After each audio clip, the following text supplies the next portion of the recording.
हे नाथ, अब मुझे कुछ नहीं चाहिए, बस केवल भाव दो, भक्ति दो, भक्ति की शक्ति दो।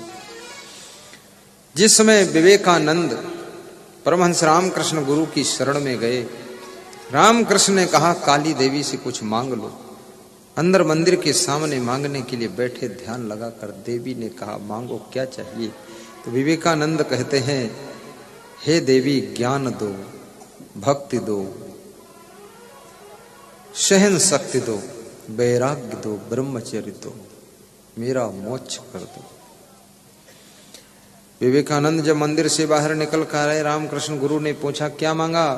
बोले उल्टा मांग लिया, मुझे मांगना था विवाह करा दो, धन दो, दौलत दो। मैंने उधर वैराग्य मांगा। गुरु ने कहा फिर से मांगो जाकर, उल्टा क्यों मांगते? फिर गए मांगने, ध्यान लगाया। देवी ने कहा क्या चाहिए?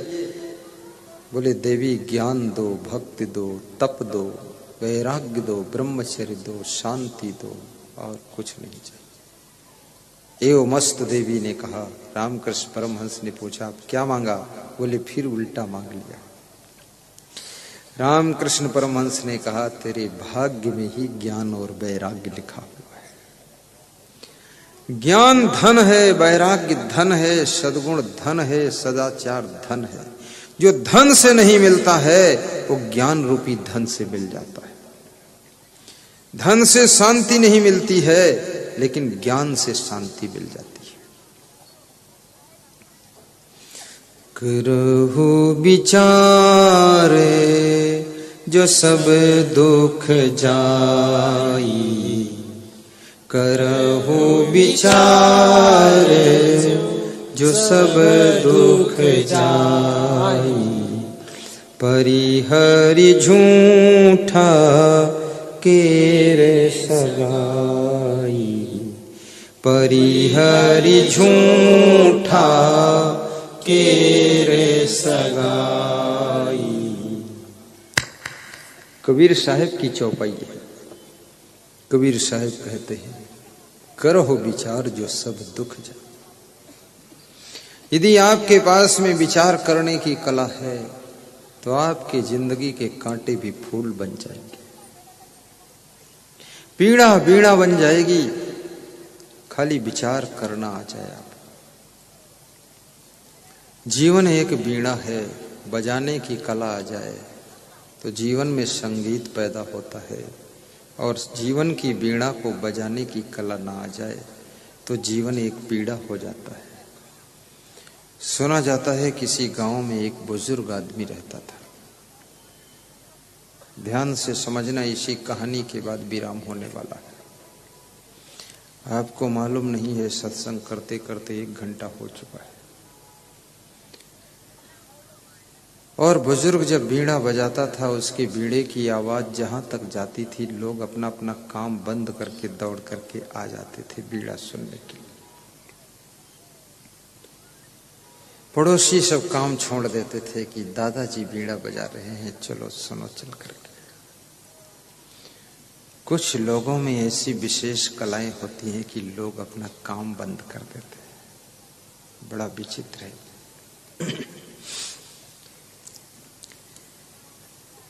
घर के लोग, घर की बहुएं भी, बेटे भी काम छोड़कर बैठ जाते थे, दादाजी का बीड़ा सुनते रहते थे। ये संगीत भी कोई छोटी मोटी चीज नहीं है। संगीत में बहुत शक्ति होती है। बीन बाजा बजता है, आप देखिए सांप नीचे गड्ढे में बैठा निकल कर बाहर आ जाता है।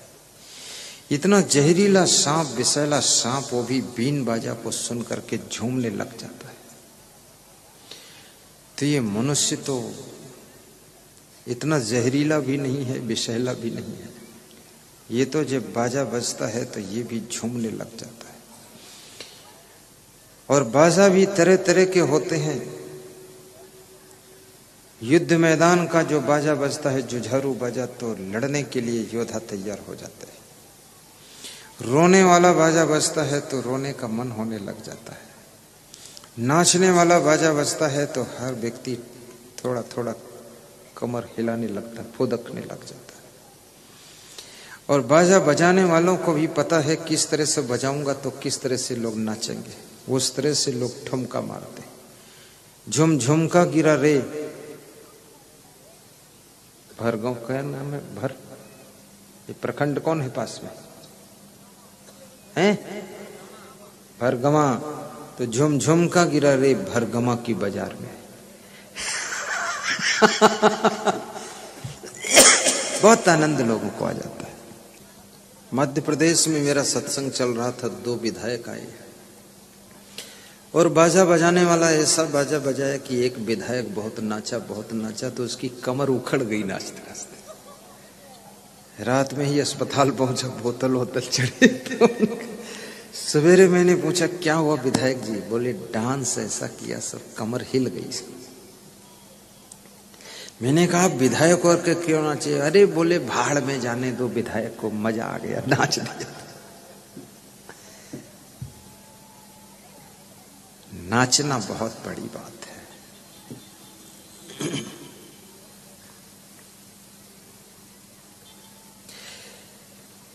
कबीर साहिब भी कहते हैं, प्रेम पाठ का चोल न पहिर कबीरू नाच।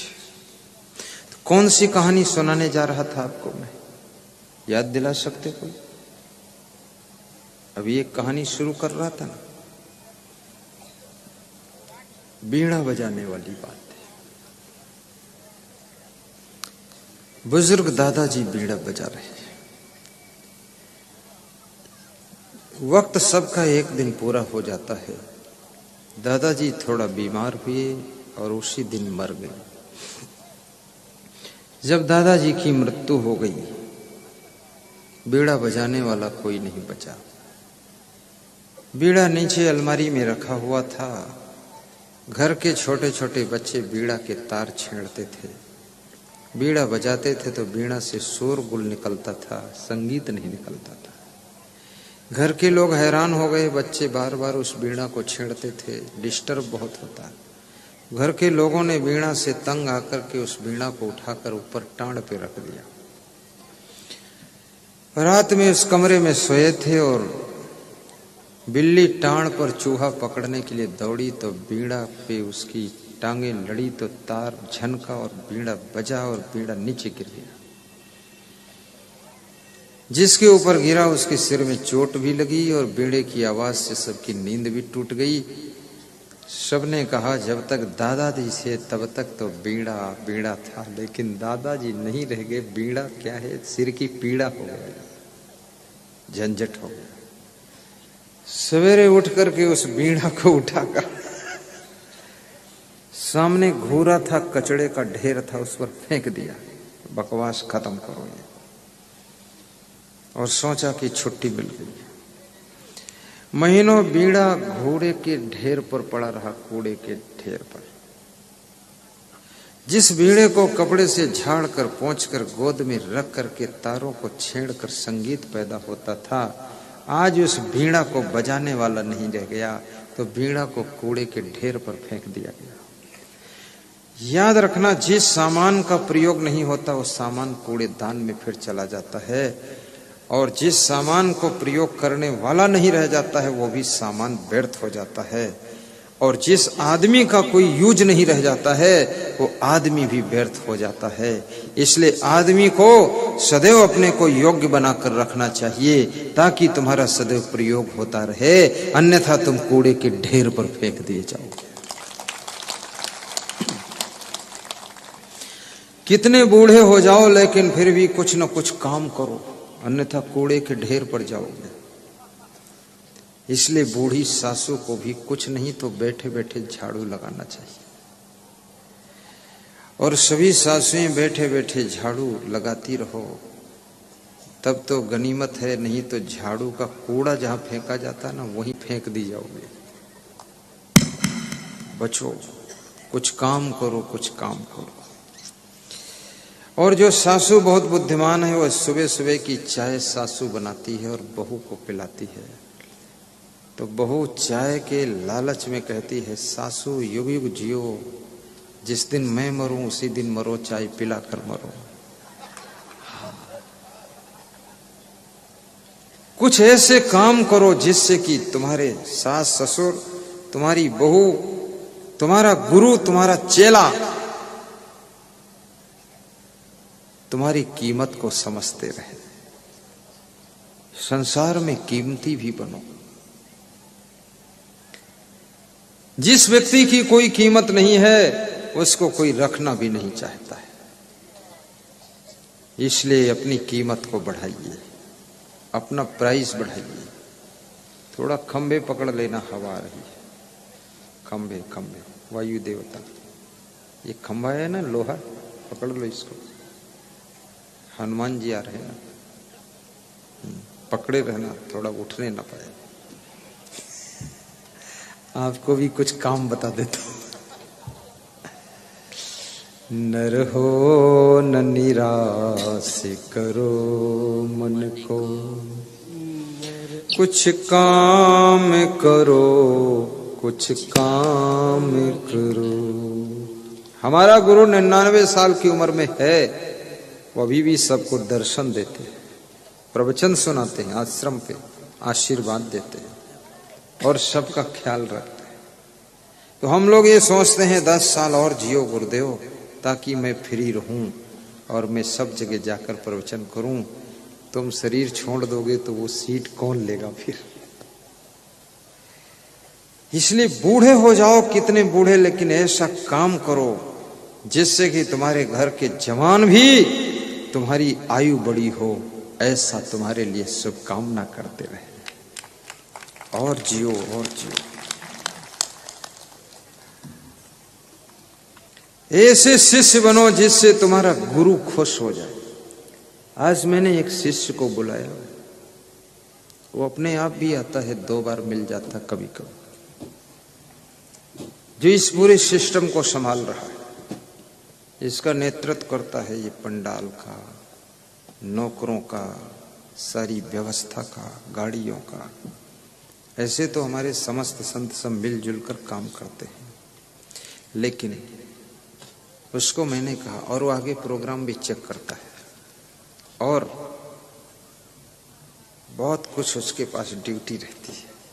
तो मैंने कहा तुम बहुत बुद्धिमान हो, तुम बहुत परिश्रमी हो, तुम बहुत कलाकार हो और तुम बहुत योग्य हो। तुम्हारी वजह से हम सब लोग निश्चिंत रहते हैं, धन्य हो तुम। तो कुछ नहीं बोला। उसने कहा मुझे आज्ञा दो, मुझे जाना है, वहां कुछ काम है। तो हमने कहा जाइए। तो उसको थोड़ा पेड़ा दिया, हमने कहा खा लेना तुम। बोला पेड़ा खा लेता हूं, डब्बा वापस करता हूं आपके। ऐसे काम के योग्य बनो कि गुरु भी तुमको चिपक कर रहे, और ऐसे गुरु बनो कि चेला भी चिपक कर रहे। भारी पावरफुल गुरु रहो। ये ढोंगानाथ गुरु नहीं, पोंगा भंडारी, स्ट्रिक्ट एक्टिव गुरु, ज्ञानी गुरु, होशियार बुद्धिमान गुरु बनो। बुद्धिमान पिता बनो, बुद्धिमान मां बनो, बुद्धिमान पत्नी बनो। घर का नक्शा बदल डालो, सामान की सही सेटिंग कर दो। अभी तो स्त्रियां सामान सेटिंग हो न हो, घर की सेटिंग हो न हो, लेकिन अपने बालों की सेटिंग तो कर ही देती है। बाकी चित्रकूट में मेरा कार्यक्रम था, तो मैं छत पर परिक्रमा कर रहा था, तो पड़ोस में एक घर था। उस घर में 10-12 स्त्रियां बालों की सेटिंग कर रही थी, छत से दिखता था। अब मैं देखना तो नहीं चाहता था, लेकिन अब पास में था तो कभी कभी देख भी लेता हूं करती क्या है ये।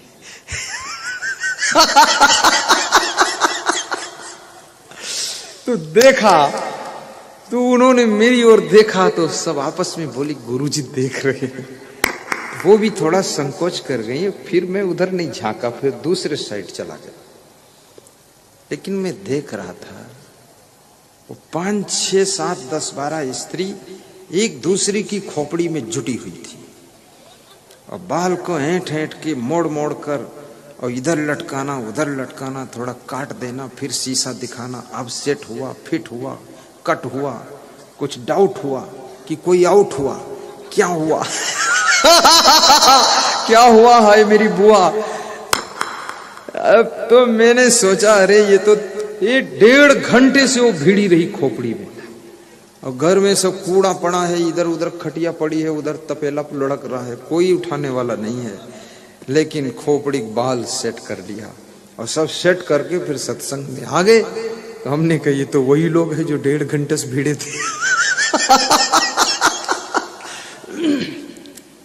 मैं निवेदन करूंगा खोपड़ी के बाल भी सेट करो, सामान भी सेट करो, घर को सेट करो, गाड़ियों को भी सेट करो, और किचन की सेटिंग भी अच्छी करो, और कपड़ों को भी सेट करो, बच्चों को भी सेट करो, सब सेट रखो। और याद रखना बैठने के लिए सोफा सेट रखो, चलने के लिए गाड़ियों का सेट, पहनने के लिए साड़ियों का सेट, और पीने के लिए टी सेट, और सोने के लिए डबल बेड सेट। लेकिन इसके साथ साथ में अपने माइंड को भी सेट रखो, जिंदगी को भी सेट कर दो, ताकि कोई डिस्टर्ब ना हो, अपसेट ना हो। वाह, 2 दिन प्रवचन किया हूं, आज एक बार मेरी जय बोली गई है। ये हरिनाहा में छोटे मोटे प्रवचन से जय भी नहीं मिलेगी। यहां तो पूरा ताकत लगा के प्रवचन करूंगा, जब मेरी दम निकल जाएगी तब जय हो जाएगी। आज उसको लगा है कि गुरुदेव का भी निकल गया पूरा ताकत, तो आज जय मिली है। चलो खैर, पास तो हो गए, नहीं 0 हो जाता।